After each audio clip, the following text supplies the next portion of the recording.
తెలంగాణ ప్రభుత్వం తీసుకున్నటువంటి 42% రిజర్వేషన్లు అనేక ప్రామాణికమైనటువంటి చట్టపరమైన అంశాలు తీసుకొని ముందుకు పోతా ఉంటుంటే దీన్ని అడ్డుకునే ప్రయత్నం జరుగుతూ ఉంది. మరొకసారి విజ్ఞప్తి చేస్తున్న పిటిషనర్లందరికీ ఇది రాజ్యాంగబద్దంగా ఉన్న ఎస్సీ ఎస్టీలకు కానీ ఈడబ్ల్యూఎస్ కానీ వేరే ఇతరులకు ఎవరికి నష్టం కలిగించేది కాదు. బలహీన వర్గాలకు చేయుతగా ఉండే విధంగా రేవంత్ రెడ్డి గారి నాయకత్వంలో రాహుల్ గాంధీ గారి ఆలోచన మేరకు జరుగుతున్న ఈ ప్రక్రియలో అందరూ ఆలోచన చేయండి. కొంతమంది వ్యక్తిగతంగా రెడ్డి జాగృతి పేరు మీద వేస్తున్నప్పటికీ మిగతా అందరికీ సంబంధం ఉన్నటువంటి మాట కాదు. ఇది గ్రామీణ ప్రాంతాల్లో కల్మషం కలిగేటువంటి పరిస్థితులలో బలహీన వర్గాలకు అండగా ఉండాల్సినటువంటి పెద్దలందరూ కూడా సపోర్టుగా ఉండేటువంటి ప్రయత్నం చేయమని సందర్భంగా విజ్ఞప్తి చేస్తాను. ఇది ఎవరి హక్కును గుంజుకునేది కాదు.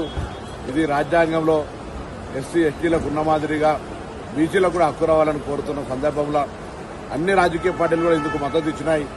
సుప్రీంకోర్టులో కానీ రేపు హైకోర్టులో కానీ ఎక్కడ న్యాయపరమైన అంశం వచ్చినా అన్ని రాజకీయ పార్టీలకు సంబంధించినటువంటి ఏకాభిప్రాయంతో జరిగిన ఈ బిల్లుకు నొసలాడినట్టుగా వాళ్ళు కూడా న్యాయస్థానాల లోపల ఇంప్లీడ్ అయి పార్టీ అభిప్రాయం కానీ ప్రజల అభిప్రాయాన్ని స్పష్టంగా చెప్పాలని అన్ని రాజకీయ పార్టీలు కూడా మరొకసారి విజ్ఞప్తి చేస్తా ఉన్నా.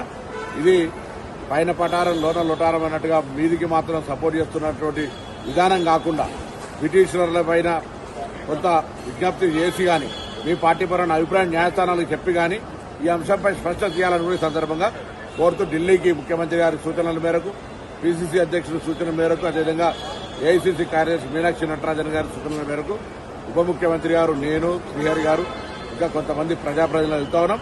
తప్పకుండా అక్కడ సీనియర్ న్యాయవాదులను కలుసుకొని బలహీన వర్గాలకు న్యాయం చేసేటువంటి అంశంకు తెలంగాణ ప్రభుత్వం పూర్తి కేబినెట్ తో సహా పార్టీ మొత్తం కట్టుబడి ఉందనే మాటని సందర్భంగా తెలియజేస్తా ఉన్నాం.